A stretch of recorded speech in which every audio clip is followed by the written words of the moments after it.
Dios les bendiga, hermanos. ¿Cómo estamos? Bendecidos, ¿verdad? Buena asistencia hoy y hemos sido bendecidos a través de toda la palabra que se fue diciendo, por la alabanza. Hemos rendido nuestras lágrimas, nuestras manos al Señor y le pido al Señor que prepare nuestros corazones ahora para que esta palabra que el Señor me ha traído caiga en tierra fértil, que esa semilla que caiga de su fruto. Y como he estado hablando durante las demás prédicas que he tenido la gracia de traer, gracias al Señor, he estado trayendo la palabra del tema de los pecados sutiles. Pecados otra vez que son sensibles en nuestra vida, que no captamos la importancia de ellos en nuestra vida, pero que lentamente pueden estar haciendo un nido en nuestra cabeza y eso termina siendo perjudicial para nosotros porque no lo entendemos como pecados. Al no entenderlos como pecado, continuamos haciéndolo y sobre todo cuando es dentro de la iglesia, perjudica no solo a nosotros mismos, sino también a nuestro prójimo, al que está alrededor nuestro, y perjudica el accionar y la obra de nuestro Señor como iglesia. He hablado de la murmuración, ¿recuerdan? De la queja, de la avaricia, del enojo que lleva a la falta de perdón. Y el tema de hoy que voy a traer es la ansiedad o el estrés. Es algo que todos aquí hemos vivido y vivimos, sobre todo en estos tiempos. Estamos en una velocidad, en una vorágine de este mundo, de lo que el mundo exige, que nos envolvemos a tal manera que perdemos el rumbo, que nos desconcentramos de nuestras prioridades. ¿Quién puede decir amén a eso? Todos somos de alguna manera víctimas de la ansiedad. Y por supuesto que todos estos pequeños pecaditos, entre comillas, contristan al Espíritu Santo. El miércoles aprendimos en la clase acerca de qué es contristar al Espíritu Santo. Y como este santo nos advierte de pecado.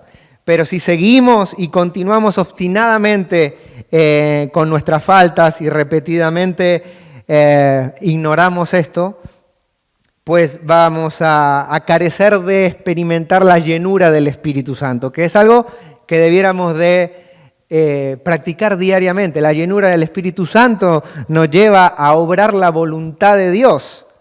Si no tenemos la llenura del Espíritu Santo, vamos a depender de nuestra inteligencia nada más.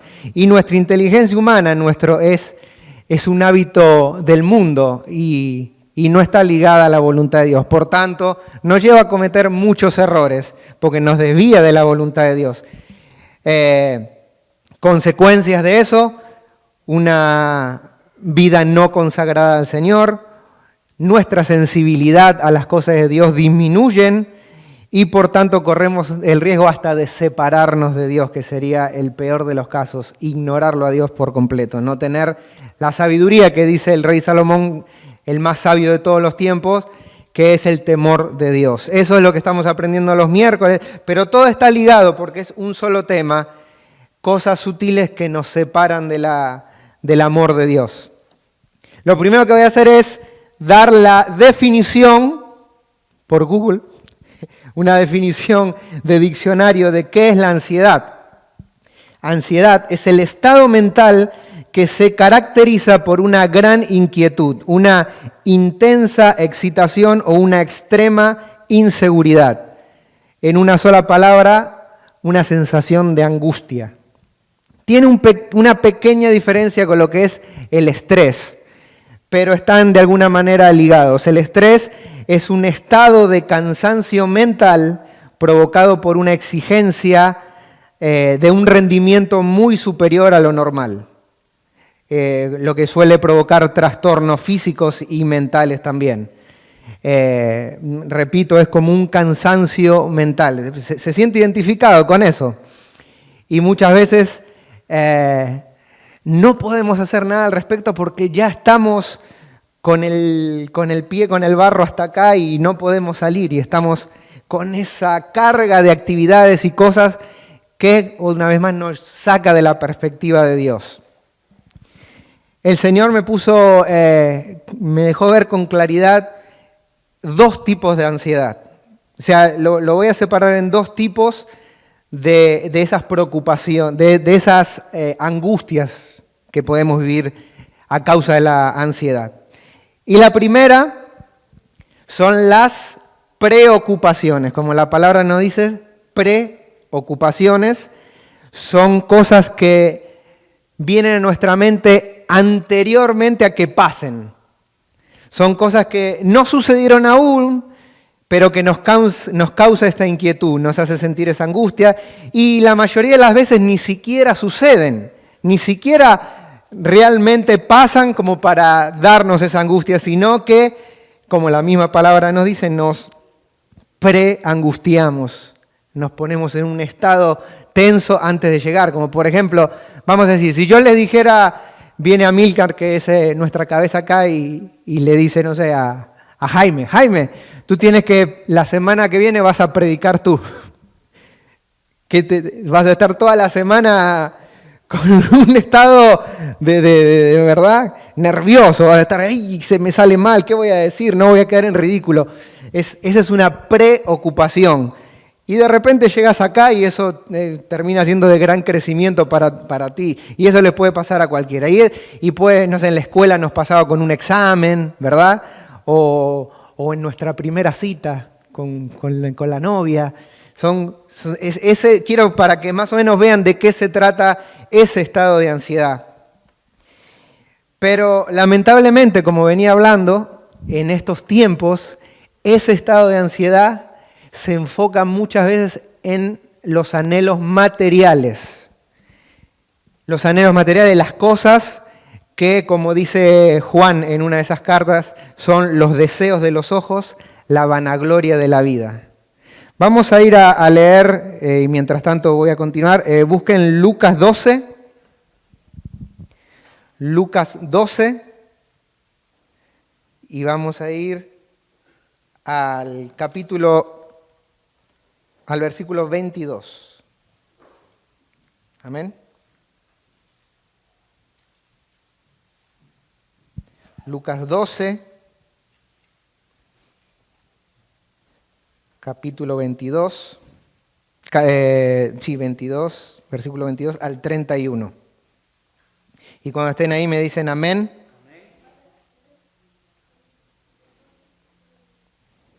Bien. Y el título es El afán y la ansiedad. Pocas veces la Biblia nombra la palabra netamente ansiedad. Usa otros términos que vamos a ir viendo ahora. Bien, la palabra se lee en el nombre del Padre, del Hijo y del Espíritu Santo. Y dice, dijo luego a sus discípulos, por tanto os digo, no os afanéis por vuestra vida, qué comeréis, ni por el cuerpo, qué vestiréis. La vida es más que la comida y el cuerpo más que el vestido.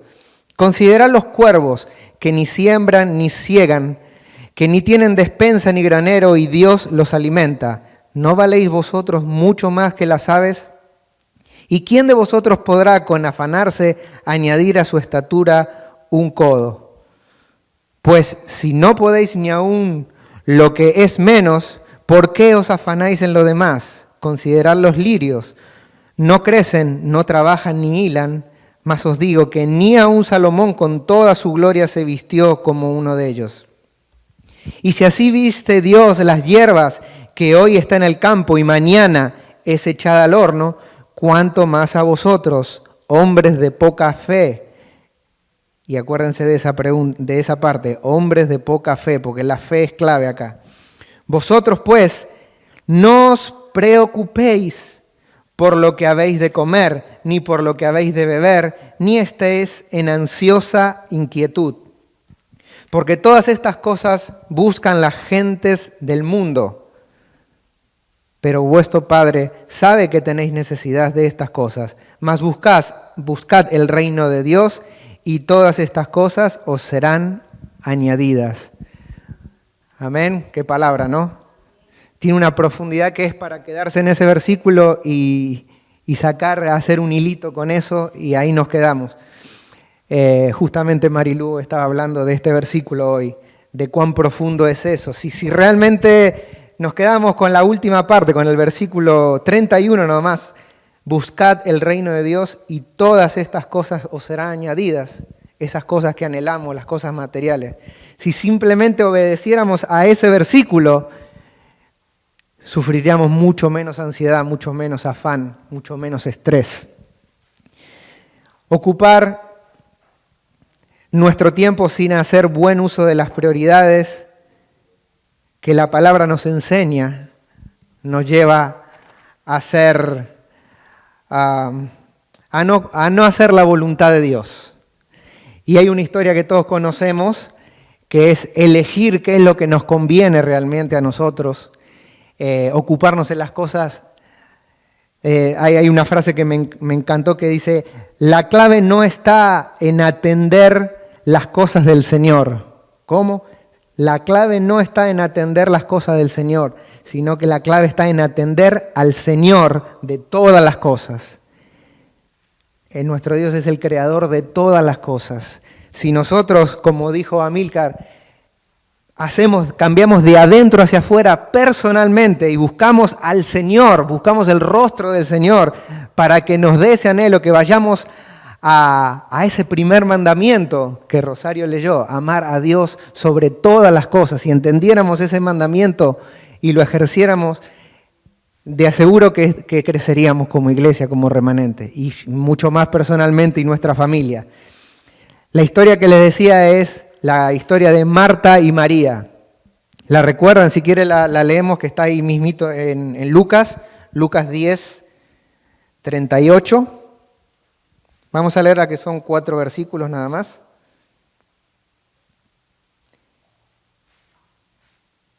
Y dice así rapidito. Aconteció que yendo de camino entró a una aldea y una mujer llamada Marta le recibió en su casa. Marta eran las hermanas de Lázaro, para entrar un poquito en el contexto. Esta tenía una hermana, Marta, tenía una hermana que se llamaba María, la cual sentándose a los pies de Jesús oía su palabra. Pero Marta se preocupaba con muchos quehaceres y acercándose dijo, Señor, ¿no te da cuidado que mi hermana me deje servir sola? Dile pues que me ayude. Respondiendo Jesús le dijo, Marta, Marta. Y ahí ponga el nombre de ustedes, no Marta. Margarita, Margarita. Afanada y turbada estás con muchas cosas, pero solo una cosa es necesaria, y María ha escogido la buena parte, la cual no se le será quitada. Esa es la parte que tiene que estar en nuestro diario vivir día a día. Y no no estoy hablando de cumplir con nuestro ministerio y ocuparnos de hacer esto y hacer lo otro y tengo que ir acá y tengo que ir a tal reunión y tengo que hacer esto. Estoy hablando de ocuparse, como dije antes, del Señor de todas las cosas. Eso amerita un tiempo con Dios obligado todos los días, no sé cuál sea el suyo. Muchas personas son de la mañana, que se levantan y ya están pila para ponerse a orar, Yo no suelo orar en la mañana, pero sí encuentro, incluso dentro de la jornada de trabajo, un momento donde me voy y no tengo ningún tipo de interrupción, apago el teléfono y ahí estoy orando. Ese soy yo, pero cada uno lo puede hacer a la noche, a la mañana, pero lo que sí hago es arrancar con hay devocionales, pero por montones. Y un devocional que uno lo lee entre 5 y 10 minutos, ya tiene la palabra de Dios y tiene una pequeña explicación. Ya empezar el día con eso, ya les aseguro, y ya lo hemos hablado muchas veces, Lorenzo, me acuerdo que en una de las clases hablaba, de que si no tenía ese tiempo con Dios de oración a la mañana, ya el resto del día pareciera que todo te abruma, que todo te carga. Es muy importante que tengamos esa como le dijo Dios, nuestro Dios, Jesús a Marta, María escogió la mejor parte. Estamos en un país consumista y este país nos arrastra a esos objetivos materiales y perdemos de perspectiva la relación también con nuestros seres queridos. La iglesia es importante, pero la familia no puede estar rezagada a la iglesia. Dios primero, familia e iglesia. La familia no puede estar postergada dentro de nuestras prioridades. La familia y la felicidad no consiste en lograr lo que se quiere, sino en disfrutar lo que se tiene. No lograr lo que se quiere, disfrutar lo que se tiene. Y si usted tiene una familia, si usted tiene seres queridos alrededor, ocúpese de eso, disfrútelos, porque eso también se lo dio Dios, el Dios de todas las cosas. Amén. Si no tenemos las cosas materiales que en casa, hay un versículo que es hermoso. Podemos no tener nada como esta familia que viene acá, que le estamos ayudando hoy, y escuchen esto porque esto es como para ustedes. Es el Proverbio 17:1. Yo los vi unidos como familias a ustedes. Dice este versículo: mejor es un bocado seco y en paz que casa de contienda llena de provisiones. ¿Escucharon? Eso es hermoso y me pone la piel de gallina. Es mejor, y hay una versión que dice, es mejor comer pan duro pero en paz que tener un banquete con pleitos. ¿Se dan cuenta donde quiero apuntar? Todas esas cosas nos llevan a una ansiedad innecesaria. Las cosas materiales, como decía el versículo, nos serán añadidas si buscamos el reino de Dios y su justicia. Amén.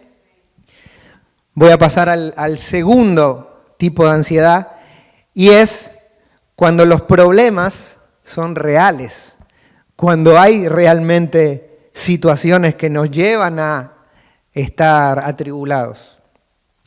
Esas son situaciones donde hay un real motivo para el cual uno incluso no poder dormir muchas veces. Y bueno, esta situación nos desborda y es difícil encontrar la paz ahí. Pero bueno, el Señor nuestro Dios es el Dios que es el que provee la paz también. Así que vamos a leer Juan 16:33. Juan 16:33.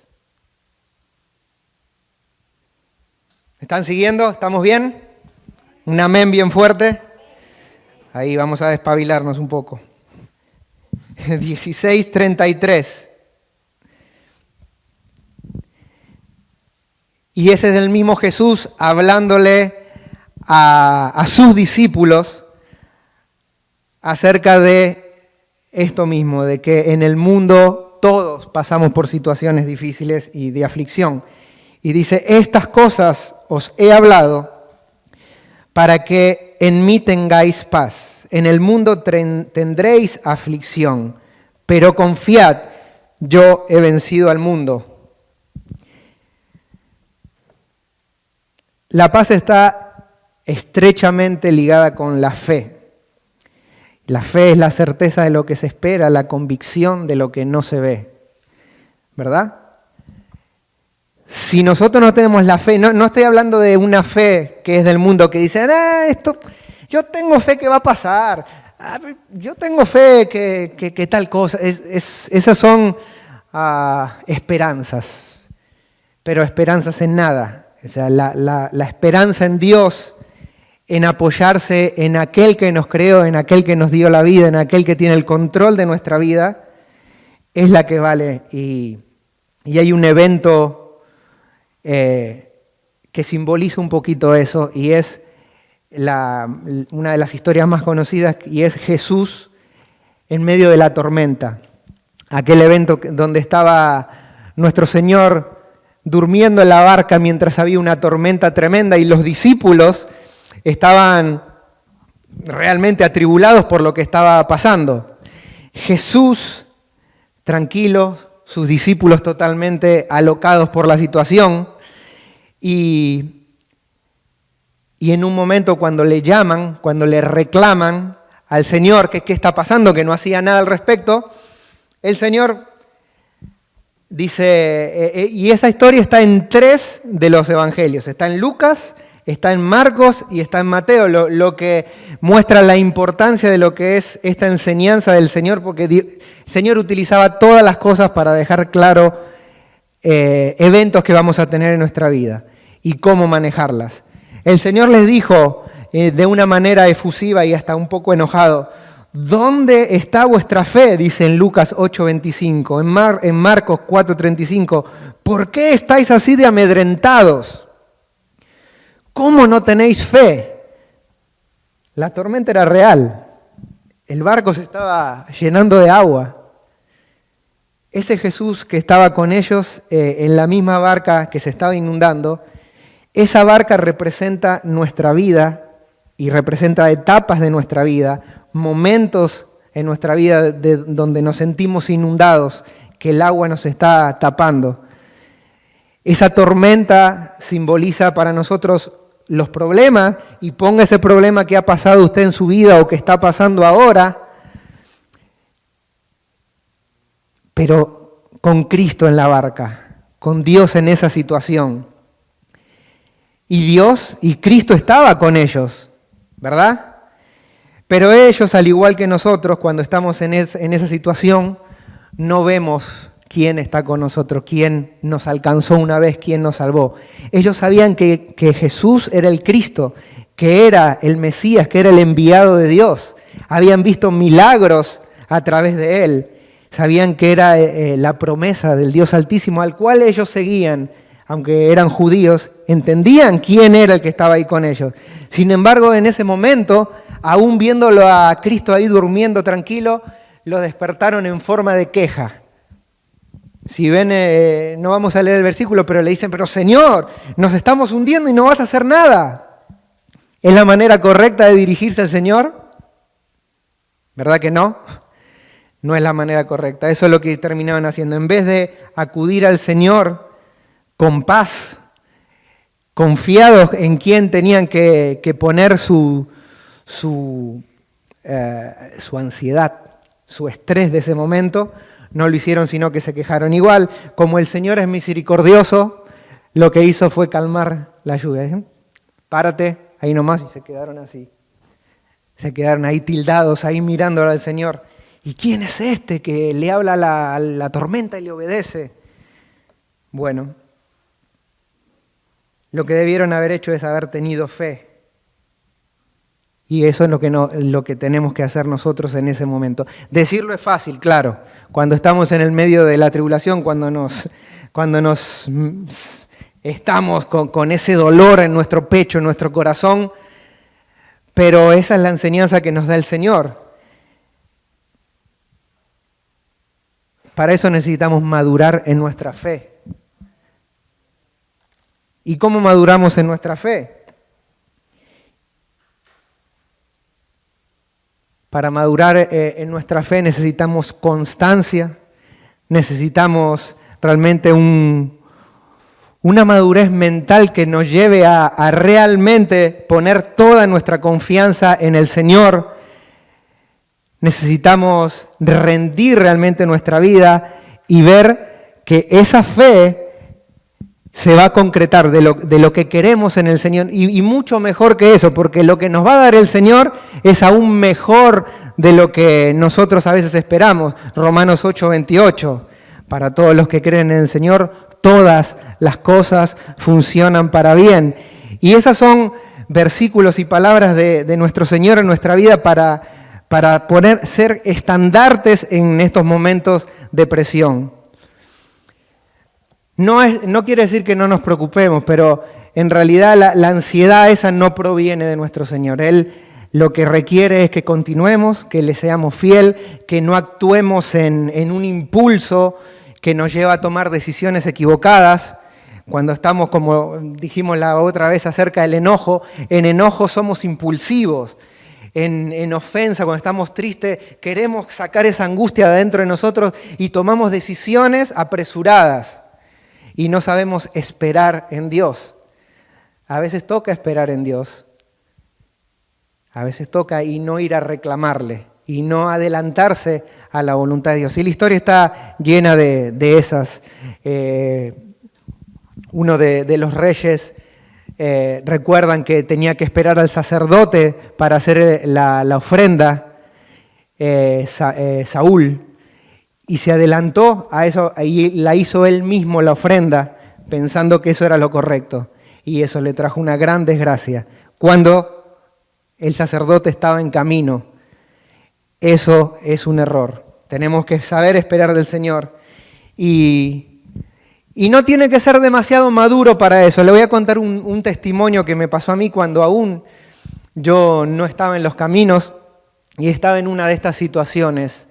Yo vine acá con una pareja, con una novia, tratando de ayudar a mi familia que estaba en una crisis económica en Argentina. Luego, al año, la convivencia, tenía yo 22 años, la convivencia no funcionó, terminamos separándonos, pero yo necesitaba seguir mandándole dinero a mis padres. Para eso yo había sacado, no me pregunten cómo, pero había sacado, estando ilegal, una licencia. Pero la licencia era válida, era una licencia de New Jersey válida. Y en el medio de ese problema, yo ya estaba pensando en juntar un dinerito y regresarme para Argentina, pero en realidad había perdido la licencia. Un día cuando voy a ver, la licencia no estaba más. Y entonces, en mi desesperación, yo sin conocer del Señor, yo tenía una Biblia y empecé, el instinto, el Señor en ese momento conociéndome, me impulsaba a ir a buscar la Biblia. Y un día agarré la Biblia y me iba a la montaña de Patterson y me ponía a leer la Biblia, pero no sabía, yo abría la página así y el que caía leía. Y en una de esas veces abro en Mateo 6:6 y dice, cuando ores, y yo era católico de que Dios te salve María, y así, y esperando a ver qué pasaba. Y cuando abro, me encuentro con eso. Cuando ores, entra en tu cuarto, cierra la puerta y ora a tu Padre en lo secreto. Y se me estremeció el alma. Y me acuerdo que yo vivía en un ático, estaba pasando por una desesperación. ¿Quién de acá vivió lo que es la soledad? La soledad es uno de las sensaciones más angustiantes que puedes sentir. Pero la soledad en la plenitud de su palabra. Yo tenía toda mi familia en Argentina, ellos allá pasando problemas económicos y yo acá pasando de todo, la soledad en su plenitud y no sabía qué hacer, no tenía la licencia, el trabajo ganaba lo que podía, pero lo que podía lo mandaba para Argentina. Y con el miedo de que me agarren, porque esa es otra cosa, cuando estás ilegal, cuando no tenés papeles, siempre estás pensando que te van a deportar o meter preso. ¿Alguien se siente identificado con eso? Y en mi ignorancia hice una cosa, me puse a orar, fui al ático, apagué todas las luces, y cuando me puse a orar al Padre, no a ningún otro, al Padre y al Señor,